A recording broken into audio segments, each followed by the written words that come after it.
Hello दोस्तों, SM Hindi story में आपका स्वागत है। फिर से आ गए हूँ एक कहानी के साथ। कविता अपने माता पिता की बहुत लाडली थी। 3 बड़े भाइयों की बहन थी। कोई भी चीज़ मांगने पर उसी वक्त सामने हाजिर हो जाती थी। पूरे घर में रौब था उसका। पूरे परिवार और नौकरों पर राजकुमारी की तरह हुक्म चलाती थी कविता। स्कूल में भी पूरा रौब था उसका।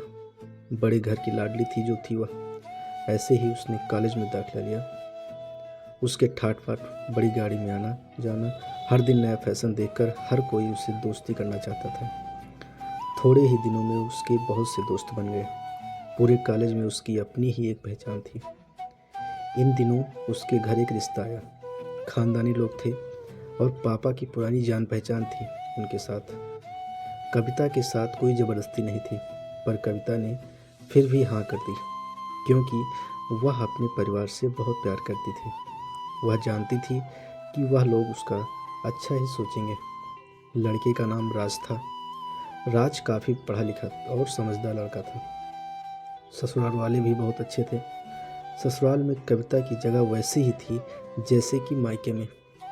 कोई भी कार्य कविता की सलाह के बिना नहीं होता था। सबकी लाडली बहू बन गई थी वह। फिर उसके घर एक छोटा बेटे का जन्म हुआ, राहुल। कविता को जान से प्यारा था। पोता पाकर ससुराल वालों तो फूले नहीं समाते थे। कविता कभी कभी सोचती थी उसकी किस्मत कितनी अच्छी है। उसका हर अपना उसे कितना प्यार करता है। चाहे जीवन में कैसा भी समय आए, मेरे अपने हमेशा मेरे साथ हैं। मैं कभी अकेली नहीं हो सकती। कितनी खुशकिस्मत हूँ मैं। पर शायद कविता की खुशियों को उसकी अपनी ही नज़र लग गई थी। एक दिन वह मैके जाने की जिद कर बैठी। राज को बहुत काम था, लेकिन वह फिर भी उसे ले गया।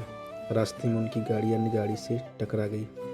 कविता, राज और राहुल बहुत बुरी तरह से जख्मी हो गए। काफ़ी दिनों के इलाज के बाद राज और राहुल तो ठीक हो गए, लेकिन कविता पूरी तरह ठीक न हो सकी। सर पर चोट लगने के कारण वह अपनी आंखों की रोशनी खो बैठी। अब कविता की किस्मत जैसे उल्टे पांव चलने लगी। मायके वाले कुछ दिनों तक उसे मिलने आते रहे, फिर कभी कभार फ़ोन ही करके पूछ लेते कि अब कैसी हो। धीरे धीरे ये सिलसिला भी कम हो गया। ससुराल वालों की सहानुभूति भी कम होने लगी। घर में किसी को पास बैठने के लिए कहती तो जवाब मिलता, बहुत काम है, अब तुम भी हाथ नहीं बटा सकती। राज भी चिड़चिड़ा हो गया था। बस राहुल ही था उसके साथ, जिसके साथ हंसते खेलते उसका वक्त गुजरता। एक दिन कविता के हाथ से कुछ सामान गिर गया, जिसकी वजह से राहुल को हल्की सी चोट लग गई।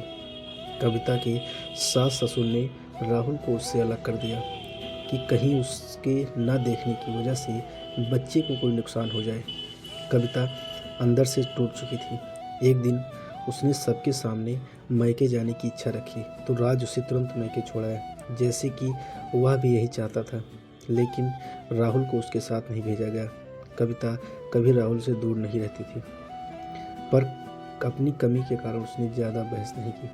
कविता को लगा कि वह 3-4 दिन वहाँ रहेगी तो थोड़ा हवा पानी बदल जाएगा, क्योंकि वह कितने दिनों से कहीं भी बाहर नहीं गई थी। घर वाले भी इतने दिनों बाद उसे देखकर कितने खुश होंगे। कविता के घर पहुंचने पर सब लोग बहुत खुश हुए। खाने में सब कुछ कविता की पसंद का ही बना था। उसने अपनी मम्मी और पापा और भाई भाभीियों से दिल खोल कर बातें की। उनके छोटे छोटे बच्चे भी बुआ के साथ घुल मिल गए थे। रात को सोने के वक्त जब वह कपड़े बदलने लगी तो उसे पता चला कि उसका बैग तो बहुत भरा हुआ था। वह समझ गई।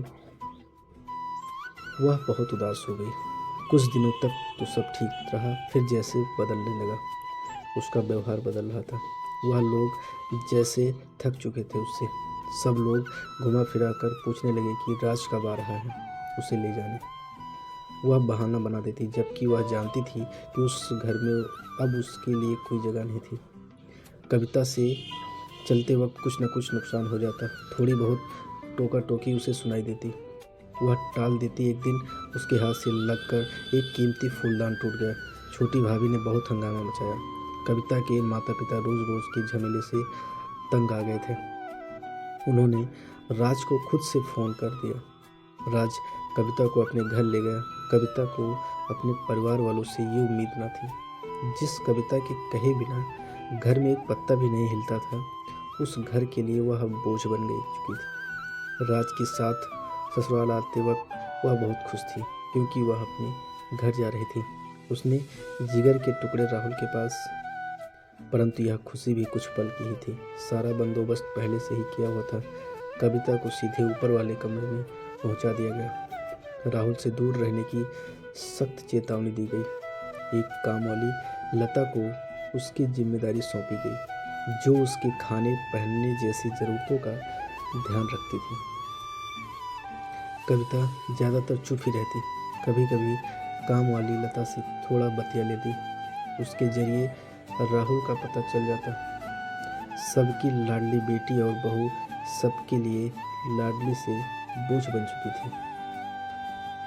अगर कहानी अच्छी लगी हो तो चैनल को लाइक, शेयर, कमेंट और सब्सक्राइब करें। धन्यवाद।